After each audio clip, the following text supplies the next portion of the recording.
Hello and welcome to a Quickie for Ghosts of Boyfriends Past. I'm Liz Best here with Tom Harris. Present. And this is a questions quickie where we read questions out that we've pondered ourselves, where we have people who have written in, ask questions. Actually, today we have someone that has sent in a voice note with questions. So I'm going to play that. All right. And then we can answer it. Hit it. That's what we do.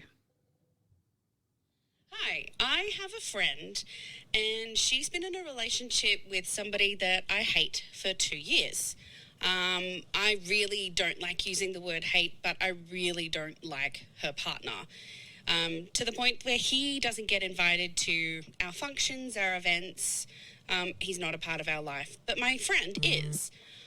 She's just started spending some time with another guy and it's starting to get a bit grey area. At what point do I say something and say, look, as much as I hate your partner, I think what you're doing here is dodgy. Help. Help indeed. Yes, help needed, apparently. You have all the motivation to do it as soon as possible, right? If you hate the partner.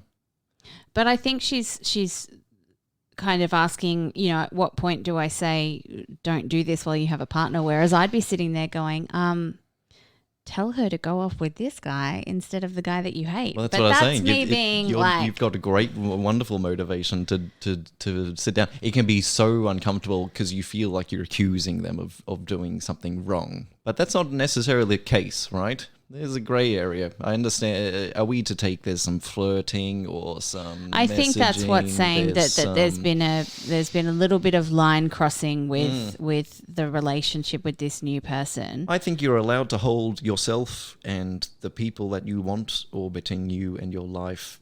You're allowed to hold. You're allowed to have standards as to how you and your friends, family behave and treat other people. So I think you're well within your rights to say, hey, this isn't presenting comfortably with me.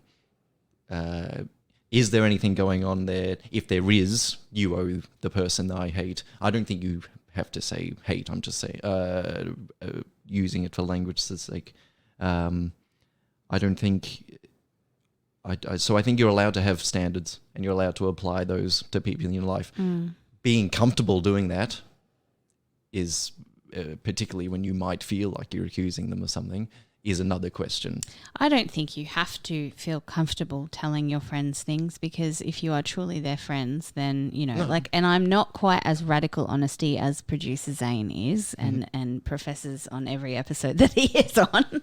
But I think you should say it as soon as it occurs to you, honestly. Like, I think it's one of those things where you're like, hey, what's going on with you and this guy? And it doesn't have to be accusatory. It doesn't have to be like, hey, you're doing a fucking dodgy thing, and even though I hate that guy, please stop being dodgy. It can be like, hey, what's going on?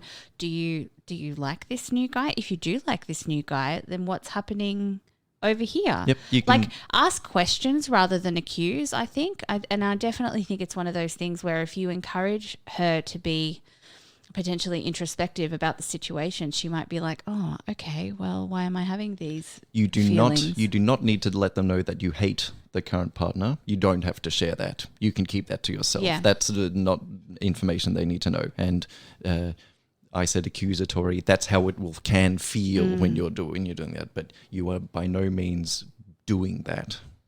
Zane's pulled the microphone across, and I'm sure has a very well considered, wise thing to say. I'm not going to mention that I'm a radical honesty nut here. I'm interested in whether you hold your friends accountable for their romantic failures in your friendship. Because that's what I feel is happening here. Like, this is a relationship. Like, I get that she might have, and I get that she might have an vested interest in the current relationship because of that tension that's there. But if a friend came to you and said, hey, me and my current person have just broken up because I cheated on them, does that affect how you relate to your friend? Um, Or is it just because they're, you can see it happening that you feel that you're responsible for it. A guilty you're not an innocent bystander. You're a witness to the. Well, I feel like when you know that something bad is happening and that something that might be something that a person might regret in the future, then maybe you want to ask the question of your friend. Like if I found out that someone was having an affair, I'd be like, I love you. Don't love that. Because that's, like what being a friend is about is, supporting somebody, but also helping them be honest with themselves. I would want to be surrounded by people that would call me up on my poor behavior. Yeah, that would if I was being a bit of a me. dick, I'd want someone to be like, you are being unkind. Otherwise, you're just operating in this cabal of secrecy and convenience. You don't want convenience. yes people around you all the time. You don't want no people around you. But I guess I don't think it's affecting their friendship so much as that'd be frustrating to watch. Like you're like, here is a person who is awful for you, and here is someone new, and yet you're sitting here grey areaing this shit. Like, oh no, I totally understand where the question's coming from, and for me, honestly, you just have to tell your friend, hey, I'm not totally comfortable with knowing that this is where you are with this new person while you're with this old person. I have no loyalty to this old person, but this behavior is also pretty iffy as far as I'm concerned. I just know from my experience that friends have disclosed to me after the fact that cheating has happened, and I know that it doesn't affect my relationship to them. I don't forget that it happens, and I don't call them out on it when it's happening because, of course, cheating is a horrible thing to do to anyone, regardless of how you feel about them. But yeah, it's just, I thought it was just a interesting addendum to this question is like, would you feel differently to a friend if you know that they're behaving towards other people a way that you would feel horrible if someone behaved that way towards you? If I liked the guy that she was dating, I think I'd want to have more of an opinion on it than if I was like, hey, like, let's say you really shouldn't be doing this to, let's say the nasty guys are called Josh and the nice one is called, I don't know. Peter. Did we come to that at the same time? Yes. So you'd just be like, hold on, which one's the nasty? Oh, nasty is Josh. So if it was like Peter, you'd be like, look, Pete's a really nice guy and he deserves, he deserves to be told the truth. If you're not vibing with him, like don't break precious Peter's heart, please. Whereas this guy, I'd kind of want to be like, hey, maybe like, I mean, it all, I guess, also depends on why you hate this guy. If you hate him because you suspect that he is not a good person, then maybe a disclosure could be dangerous. Yeah, I don't think that necessarily matters in this equation. Your opinion of the person that they're supposedly fooling around on or being the grey area with, I don't think that necessarily matters in how you address your friend and their actions. Yeah. Do you anticipate plausible deniability? Because this is the thing. So if I was getting frustrated with this situation and it was me, I would say, I want to help you, but you're not listening to me, so please don't talk to me about this in the future. Like, I can't know this information if you're not going to listen to any advice that I have. I love you and I want the best for you both. And I would like to try and help you out of this situation, but if you don't want my advice on it, I can't hear about it anymore because it makes me uncomfortable. Yep, that's definitely an avenue. Yes, I said something right. But yes, it's someone that you go to with this issue can very well say, no, it's innocent. No, we're just talking. No, it's not. Nothing going wrong here. So the trouble with grey area is it's grey. But so. I think we listed off 3 or 4 different things there that you can do. Go back and re-listen to pick your best course of action, the one that sits best with you. To choose your own adventure friendship style. But I would lean into I have these standards. I would want to be held by the same standards. I would want you to come to me if I was doing something like this, so I'm coming to you, and if you don't want to listen to me, please stop talking to me. Like, that can be two different steps, right? So the first step can be I would want to be held accountable, and I would hope that you would do that for me as a friend. So this is me trying to be the best friend I can for you and hold you accountable. If you would like me to drop it, I will drop it, and let's never speak of it again. But also you need to never speak of it again. I think for me, I think that would be the best way forward. Nope, that's fair. We'll move on to another question.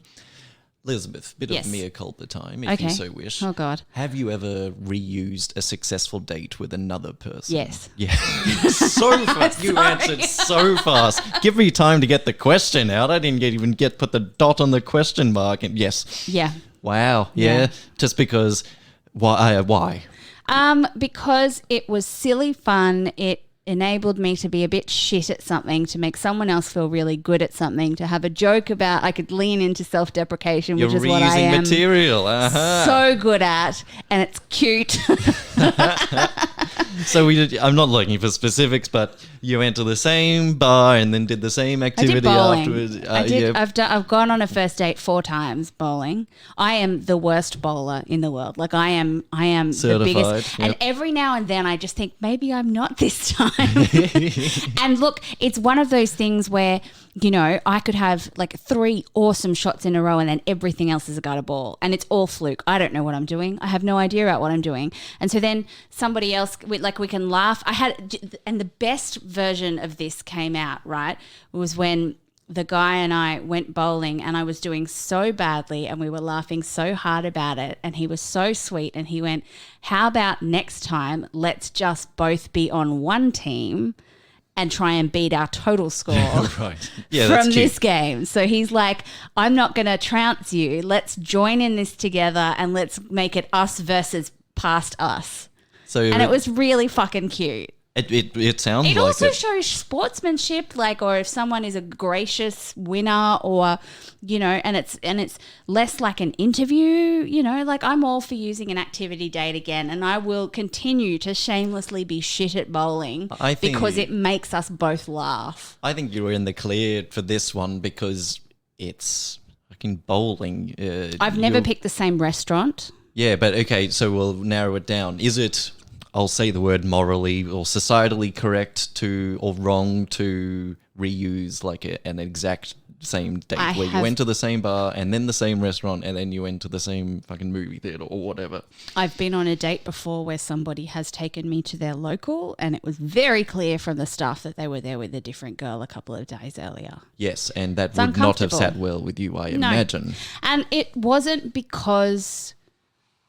it wasn't because I was at the same place. It was because he made it sound like a spontaneous, why don't we go to this place? Like, when it was clear, like, you are a regular here, sir. Like, you said, I've got this favorite place that I always love to go to. That's honest, right? Yes. But the way that he suggested this bar made it sound like hey, I walked past this cool place the other day, and then when we were there, I was like, not only is it clear that you were here regularly, but with somebody else a few days before. And I feel like probably somebody else a few days before that, which is fine because we're not exclusive. This is the first date. But just be honest about it, my friend. I would be fascinated if there's any dear reader that's listening that realised they were on recycled date during the date. Yes, I want those stories. Have you realised that you're on a do-over? They know where the bathrooms are. They've got this whole thing is too smoothly ironed out. Someone goes, the usual barkeep. But is that okay? Is it okay?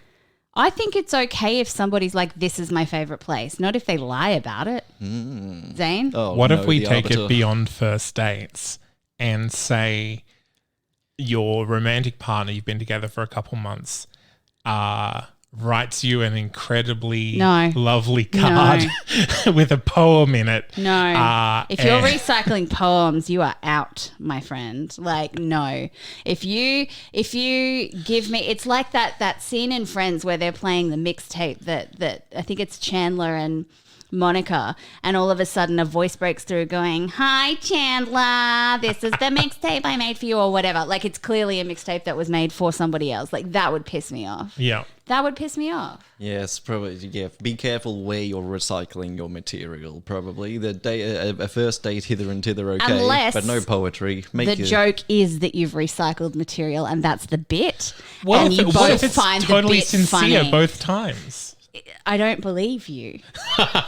Okay, so I'm happy to accept that answer. I'm not going to fight for this. Yeah. I've never I done will it. fight. I just thought it was a really funny thought that, like, hey, I love this poem. I love this like, person. I want to share that. What if, Are what you if- talking about a poem you wrote, or No, just a lovely card that you wrote, and then a poem that with a poem that you read from someone else. yeah, that's better. I wouldn't slightly like that. better than composing? No, they're composing a poem and then giving it to every relationship you Yeah. have from then on. Another issue I would have, which I think would make a really funny romantic comedy, is that somebody's proposed and then somebody said no, and then the next girl gets the exact same proposal. Like, how fucking Can awful you that would recycle be. a ring? You cannot. You cannot at all. Unless you it's a propose- family heirloom. Then you get. Unless then you it's get got the like leeway. family weight, then you can recycle it to the next bride if the previous one is nice enough and kind enough to give it back to you. So it's I don't think she should. that's valid. I think that's fair. You know, give the ring probably best to give the ring back. So recycling dates. There we go. My question was for dates, let alone not necessarily first date, but I want to know if anybody has been on a recycled date. I want to know if anyone has recycled Yeah, a date own up. and what is it. I wanna- Have you got an old favorite? Have you got an old reliable that just works every time, and so that's what you do? Like, have you got a move? Have you got a place? If you've got a place, where is it? Can I go there? Is it good for dates? I don't know. I want to know these stories. because I'm sure I've recycled jokes or bits on. Oh, dude, dates. I I'm reckon if you sure of listened it. to this podcast back to back, like the whole podcast, there's almost certainly times where both you and I have both told the same story and recycled the same jokes. No, I meant on dates, like specifically on dates. I'm Oh, sure right. I've done it before. That I found myself at the same. I'm going to get in trouble with my partner's going to hear if I keep. I'm going to eventually You need plead to the stop fifth talking. and Yeah. not get into specifics. But I'm sure it's happened because they're good jokes, right? They're good gags. You can't just let them. Well, I think as a you let them go comedian, you once. have to recycle material if it got a laugh, just to keep testing it out, right? That's just to make sure it wasn't just the particular But audience. for an or- audience of one, Yeah. maybe Look. make it special. If I can get laughs out of me being shit at bowling 4 times for a date, I'm sure you can reuse a punchline. I'm gonna yes and my own question. On a date, have you keeping in mind like a Victorian flower language Okay. kind of way, have you ever ordered to sort of signify or signal your mood? Like this do you date's mean? so this date's going poorly. I'll order the big giant fucking pizza that I'm gonna look disgusting eating, Oh. or I'm only gonna have the little salad so I'm not too full, so that they know that this is going to somewhere more physical later. It's more that I will order drinks and not order food unless I feel like it's going really well, because I don't want to sit there and talk to somebody through a meal. Right. I don't And want to. one time, because I wanted to get out of a date, I was like, he already seemed like he didn't want, like he'd already kind of indicated that he didn't want dessert. So I was like, do you want ice cream? And he was like, no. And I said, well, I do, and got up and left to go get it. So that's less. I was like, my ice cream's out. But you reckon would you? So you would quietly signal with your ordering. Yeah, I'm that- not really into the type of food. Like, I think that Or- if I plan on something physical happening, I probably would not order a heavy meal, just because no one wants that. Well, that's kind of what I'm. That's kind of what I'm hinting at. I that suppose. wouldn't really be a signaling thing so much as me going, okay, let's not make it chilly. You know, like, Sure. Yeah, What about you? Interesting. I don't. haha, you have to answer a question. Yeah, this sucks. I'm sure I've mimicked on a date. Yeah. I'm not a vegetarian. I went on a date with a vegetarian and ordered vegetarian food Right. in order to be like, hey, look, I'm cool. I'm cool with you with the and I'm not anti-veget. Like I could happily and do happily. not anti-vegetable. Yeah, I will happily do that. But so I've mimicked on a date rather than signaled my intentions by not ordering the clam chowder or whatever. Interesting. Own up, people, dear readers. Have you signaled on a date? Have you reused a date? Dying to know. Oh, dying to know that one. Absolutely. Have you been the victim of a reused date? If you were to reuse a date, what is the best date you've been on that you would happily rehash? And how did you when and how did you figure out it was a reused date?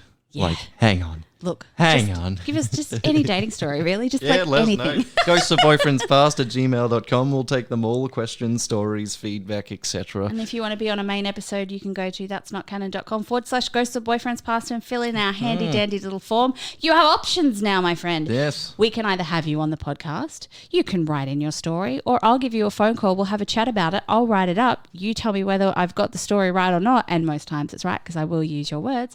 And bosh, there we go. Anything to plug, Liz? We never do this to ourselves. Anything to plug? I've started writing for Embrace Brisbane. I say I've started. I've been doing it for a while. For embracebrisbane.com.au. So if you are in Brisbane and you would like to know good places to go to eat around Brisbane, what's on around Brisbane, that kind of thing. It's kind of a lifestyle-y publication, as nifty. well as my own Instagram-y TikTok at The Beauty Palette. Palette spelled PALATE, like the food, because I do beauty and food. Oh my God, it's some kind of pun. Look, I don't like to normally plug my own stuff, but I'm actually starting to do a lot more.